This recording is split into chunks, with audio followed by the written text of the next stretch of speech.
हेमवती नंदन बहुगुणा श्रीनगर गढ़वाल केंद्रीय विश्वविद्यालय के बिरला परिसर में छात्र संघ चुनाव को लेकर मतदान हो गया। मतदान को लेकर छात्रों में खासा उत्साह देखने को मिला। देश भर से श्रीनगर पढ़ने आए हुए छात्रों ने अपना अपना मत डाला। इस मौके पर प्रशासन ने बिरला कैंपस में सुरक्षा के पुख्ता इंतजाम किए थे। सुबह 8 बजे से ही शुरू हुआ मतदान दोपहर 2 बजे तक चला। मतदान के लिए बिरला परिसर में कुल 14 पोलिंग बूथ बनाए गए, जिसमें 8000 छात्रों ने अपने मताधिकार का प्रयोग किया। हमने ये मुद्दों में वोट दिया है कि जो हमारी 84 की बसें हैं वो हमारे प्रत्येक डिपार्टमेंट के अंदर जाएंगी और जो हमारे जो प्रशासनिक के कार्य यहाँ श्रीनगर में होते हैं, बच्चों को पैदल श्रीनगर आना पड़ता है 84 से, अब वो कार्य अब 84 में भी होने चाहिए। ये हमारे 2 मुख्य कारण है। हम लोग देख रहे हैं कि कोविड के बाद से यहाँ क्लासेज अभी तक प्रॉपर नहीं हुई है। मैंने नवंबर का महीना स्टार्ट हो गया है और सेशन अभी तक स्टार्ट हुआ नहीं है। तो जो स्टूडेंट हैं वो यहाँ, एक तो यही इशू है उनका कि क्लासेज उनकी प्रॉपर स्टार्ट हो, और दूसरा जो साफ़ सफाई का कुछ है नहीं मैंने यहाँ। तीसरा जो हम लोगों का जो इशू, आइसा का जो इशू है कि लाइब्रेरी 24 घंटे खुलनी चाहिए जैसे सेंट्रल लाइब्रेरीज में होता है और यूनिवर्सिटीज़ की। तो इन्हीं सारे इश्यूज़ को लेकर के लोग इलेक्शन के कैंपेन में उतरे। मेन तो यही है कि इस यूनिवर्सिटी का डेवलपमेंट हो, इसीलिए मेन मुद्दा तो यही है कि यूनिवर्सिटी का डेवलपमेंट हो और एजुकेशन सिस्टम भी डेवलप हो। सबसे मेन मुद्दा तो यही है, क्योंकि जब एजुकेशन डेवलप होगा तभी यूनिवर्सिटी डेवलप होगी, तभी लोगों को नौकरी मिलेगी, क्योंकि हर इंसान नौकरी के पीछे ही भागता है ज़्यादातर। तो लोग यही चाहते हैं कि जब हमारे हाथ में डिग्री हो तो साथ में नौकरी भी हो। बेरोजगार संघ के अध्यक्ष बॉबी पवार ने बड़ा खुलासा करते हुए सीएम आवास पर तैनात ज्वाइंट सेक्रेटरी और देहरादून स्थित जनजातीय शोध संस्थान में समन्वयक के पद पर तैनात राजीव सोलंकी पर गंभीर आरोप लगाए हैं। बॉबी पवार का कहना है कि राजीव सोलंकी की नियुक्ति नियमों के विरुद्ध हुई है और बेरोजगार संघ 7 दिनों के अंदर मामले में बड़ी कार्रवाई की मांग कर रहा है। वो व्यक्ति 3 महीने के लिए संविदा बेस पर 5,000 के वेतन पर राजीव सोलंकी उनका नाम है रखा गया था, परंतु आज उन्हें 5400 ग्रेड पर रखा गया है और ये 2003 में रखा गया था, परंतु अभी 6 मई 2022 को आदेश हुए हैं कि इनको 5400 ग्रेड पे पर रखा जाए और साथ में लिखा गया है कि उक्त पद हेतु शासन द्वारा समय समय पर स्वीकृति, महंगाई भत्ता तथा अन्य भत्ते एवं सुविधाएं जो भी अनुमेय हो देय होंगे। तो ये बेरोजगारों के साथ, उनके अधिकारों के साथ कुठाराघात है, जो कि बिल्कुल भी सहनीय नहीं है। हम कहना चाहेंगे कि इस पर सीएम धामी जल्द से जल्द कार्रवाई करके 7 दिनों के अंदर बेरोजगारों को न्याय दिलाए।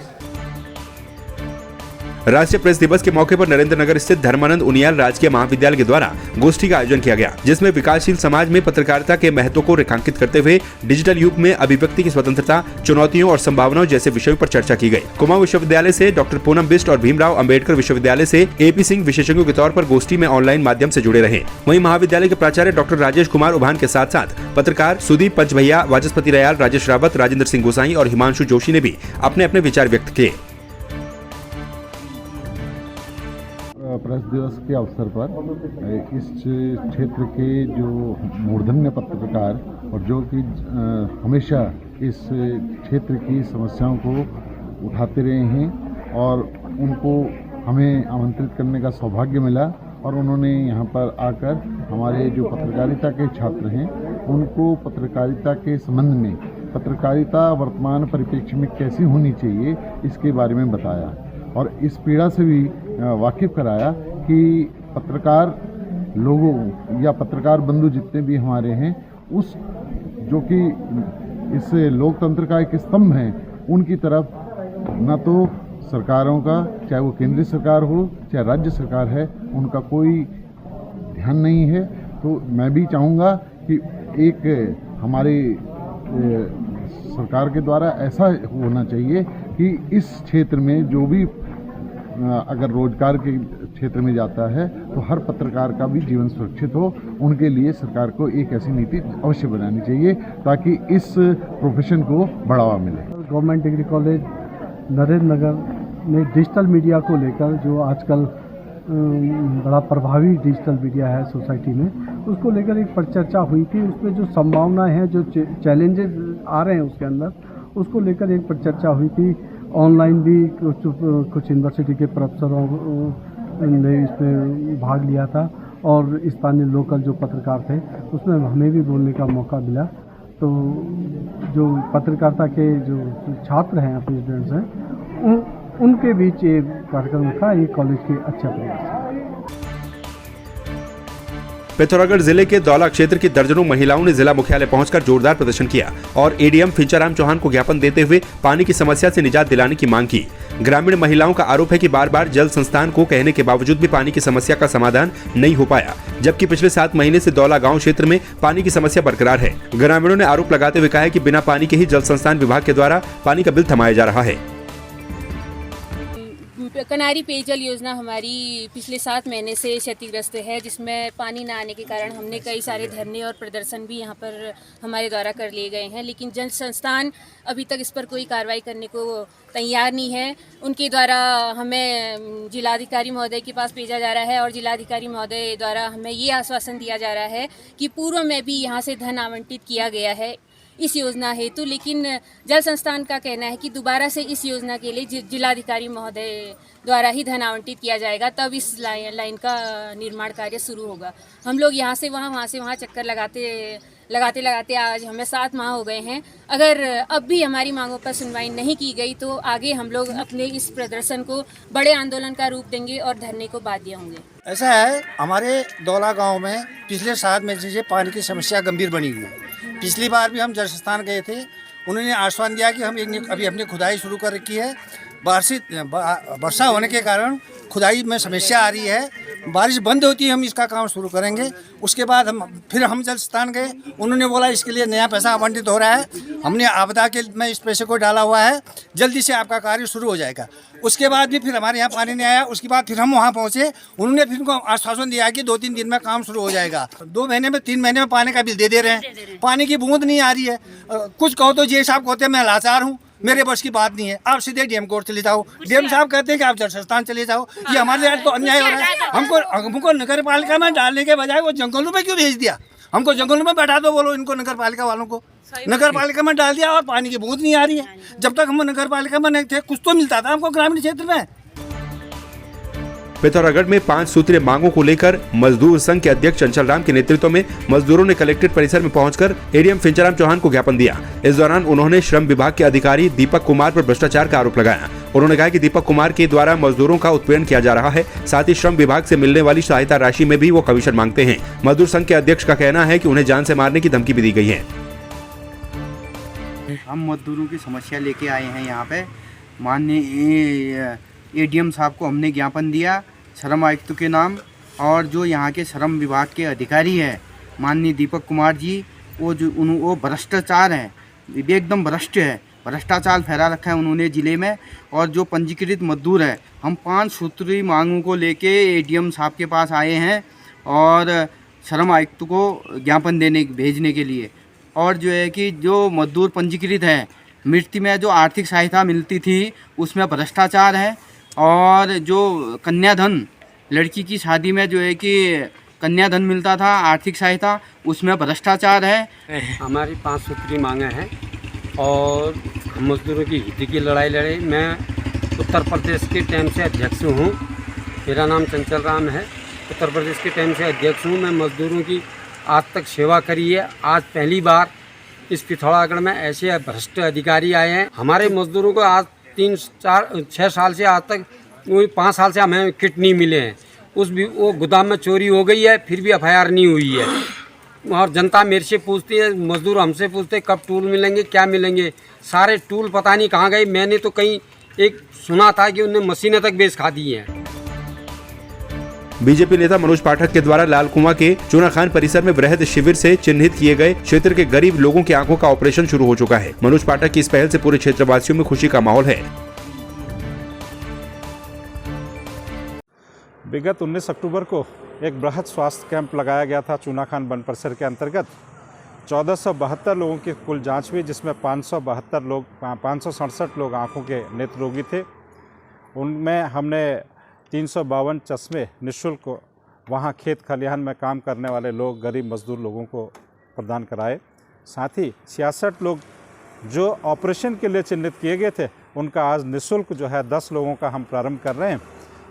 हमारे कुमाऊं क्षेत्र के प्रसिद्ध चिकित्सक जो फिजिशियन हैं डॉक्टर नीलांबर भट्ट जी, उन्होंने आरंभिक जांच की है और इनकी आहर्ता ऑपरेशन युक्त पाई गई है। अब ऑपरेशन के लिए डॉक्टर रखोलिया जी के सुपुर्द हम इनको करेंगे। मैं बेलपलाव पत्ता पानी बेलपलाव से आई हूँ, एक गरीब महिला हूँ। मैं आज तक अपने आँखों का ऑपरेशन नहीं करा पाई। मुझे आँखों में बहुत सारी दिक्कतें आती हैं और मैं बारीक काम नहीं कर सकती हूँ। आज मैं मनोज पाठक जी का बहुत बहुत धन्यवाद करना चाहती हूँ। उन्होंने निःशुल्क जांच कराई थी चुना खान वन परिसर में, और आज वहाँ डॉक्टर ने हमारी आँखें देखी और उन्होंने ऑपरेशन के लिए बताया था। और आज ऑपरेशन के लिए पाठक जी ने हमें यहाँ हल्द्वानी नीलांबर भट्ट जी हॉस्पिटल यहाँ पर हम आए हैं। पहले हमारी ECG की जांच हुई है, उसके बाद शुगर की जांच हुई, फिर उसके बाद हमारा ब्लड प्रेशर जांच हुई। बेलपड़ाव से आए हैं हम। 19 तारीख का जो कैंप लगा था चुना खान में, उस कैंप में मेरी सासू माँ की आंखों की जांच हुई थी। उसके बाद मनोज पाठक जी के माध्यम से हम आज नीलांबर भट्ट जी हॉस्पिटल में आए हैं। यहाँ पर इनकी सारी जांचें हो चुकी हैं, ब्लड, शुगर और ECG हो चुका है। इसके बाद आगे की प्रोसेस होगी।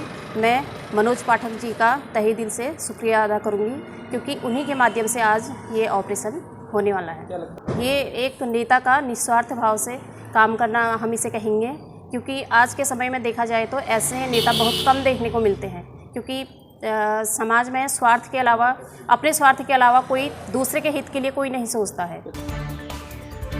मसूरी देहरादून मार्ग पर मैगी पॉइंट के निकट देहरादून से मसूरी आते हुए अज्ञात वाहन के द्वारा मोटरसाइकिल सवार को टक्कर मारने से युवक घायल हो गया, जिसके बाद घायल को 108 की मदद से दून अस्पताल ले जाया गया, जहां उसका उपचार चल रहा है।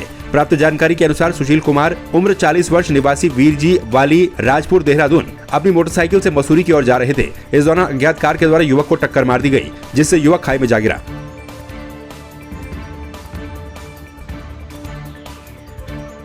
मसूरी के मॉल रोड स्थित एक होटल के सभागार में भारतीय कम्युनिस्ट पार्टी के राष्ट्रीय सचिव कॉमरेड पल्लन सेन गुप्ता ने एक प्रेस वार्ता करते हुए बताया कि 2024 में सभी विपक्षी दलों को एक करने का प्रयास किया जाएगा और लोकसभा चुनाव में सभी विपक्षी दल एकजुट होकर चुनाव लड़ेंगे, जिसके लिए भारतीय कम्युनिस्ट पार्टी लगातार प्रयास कर रही है। पार्टी के साथ बैठेंगे, सारी रीजनल पार्टी के साथ, कांग्रेस के साथ ना, टू डिफेंड आवर कॉन्स्टिट्यूशन। ये सबसे बड़ा चैलेंज का सामने है। जो कॉन्स्टिट्यूशन है secular, democratic and socialist constitution, उसके ऊपर चैलेंज हो रहा है। देखिए सब कुछ नहीं है, हजारों डिमांड है, डिमांड का कोई ख़त्म नहीं है। माने हाई प्राइस से शुरू करके, करप्शन से शुरू करके, इवन जो हमारा जो डेमोक्रेटिक इंस्टीट्यूशन है, आज लोग जुडिशियरी के ऊपर भी भरोसा खो रहा है। तो ये जो सब हो रहा है, India is a country is now in big crisis, क्योंकि वो विपक्ष की सबसे बड़ी पार्टी है कि वो नेतृत्व करे, वो पहल करे, और इस प्रदेश के अंदर जो भाजपा के खिलाफ असंतोष बढ़ रहा है, एक व्यापक एकजुटता कायम करते हुए एक प्रभावशाली विकल्प खड़ा करने की कोशिश करे। मेरा ये कहना है कि विभाजित विपक्ष कभी भी विकल्प खड़ा नहीं कर सकता है, ये ज़मीनी सच्चाई है। इसलिए हम सब की मजबूरी है कि जो भी भाजपा विरोधी राजनीतिक दल हैं, सामाजिक संगठन है, सांस्कृतिक संगठन है, वो एकजुट होकर मैदान में उतरें और जनता के सामने विकल्प पेश करें। मसूरी देहरादून मार्ग पर बड़े मोड़ के पास माता दुर्गा मंदिर में चोरों ने मंदिर में रखे दान पेटी से लाखों रुपए और चांदी के छतर चोरी कर दिए। घटना को लेकर लोगों में खासा आक्रोश व्याप्त है और जल्द ही चोरों की गिरफ्तारी की मांग की जा रही है। मंदिर के पुजारी आचार्य दुर्गा प्रसाद जोशी ने बताया कि जब वो मंदिर पहुंचे तो मंदिर के गेट का ताला टूट चुका था और अंदर सारा सामान बिखरा हुआ था।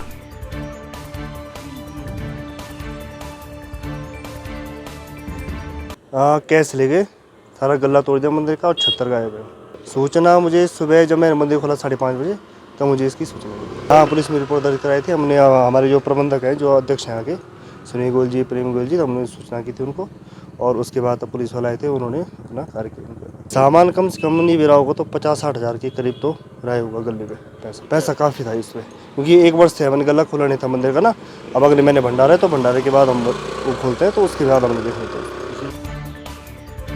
बागेश्वर जिले में साइबर अपराधियों के खिलाफ पुलिस एक्टिव और सख्त मोड में नजर आ रही है। पुलिस ने एनीडेस्क डाउनलोड कराकर 3,39,000 रुपए ठगने वाले झारखंड के आरोपी को पकड़ दिया। आरोपी के पास से आवश्यक दस्तावेज भी बरामद किए गए। मामले में लिप्त 2 आरोपियों को नोटिस जारी किया गया।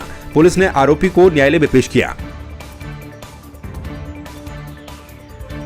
अगस्त में हमारे पास एक एफआईआर दर्ज हुई थी जिसमें बताया गया था वादी द्वारा कि उसके साथ ऑनलाइन ठगी हुई है लगभग 3,40,000 रुपए की। उसके फ़ोन में एनीडेस्क नाम का एक सॉफ्टवेयर डलवाया गया था जिसके द्वारा उसके साथ जो है इतनी बड़ी रकम की ठगी हुई। तो इसमें जो है हमारी साइबर सेल जो है उन्होंने बहुत अच्छा काम किया है। हमने यहाँ से जो है टीम बनाकर जो रवाना की गई थी, तो जो अभियुक्त थे उनकी लोकेशन जगह जगह पे मिल रही थी, जैसे बिहार, झारखंड वगैरह। तो अभी जो है फाइनली हमने उसमें जो मेन अभियुक्त है उसको हमने गिरफ्तार कर लिया है शेखपुरा बिहार से। उसको जो है हम उससे पूछताछ कर रहे हैं। कोशिश करी जा रही है कि जो अमाउंट की जो रिकवरी है वो जल्दी से जल्दी और पूरे अमाउंट की रिकवरी हो जाए। मीनवाइल जो भी हमारी कानूनी कार्रवाई होगी कोर्ट में पेश उसको किया जाएगा। बुधवार को भैरव सेना के द्वारा भैरव अष्टमी का महापर्व बड़े ही धूमधाम के साथ मनाया गया। प्रदेश अध्यक्ष सागर जायसवाल के नेतृत्व में सैकड़ों कार्यकर्ता गांधी पार्क के मुख्य द्वार पर एकत्रित हुए। साथ ही सैकड़ों की संख्या में महिलाएं उत्तराखंडी परिधान वेशभूषा में कलश यात्रा में शामिल हुई। वहीं धर्म के ध्वजवाहक ज्योतिर्पीठ के पीठाधीश्वर शंकराचार्य के शिष्य स्वामी मुकुंदानंद शंकराचार्य के प्रतिनिधि के रूप में मातृ सदन के परमाध्यक्ष स्वामी शिवानंद सरस्वती रथ यात्रा में शामिल हुए।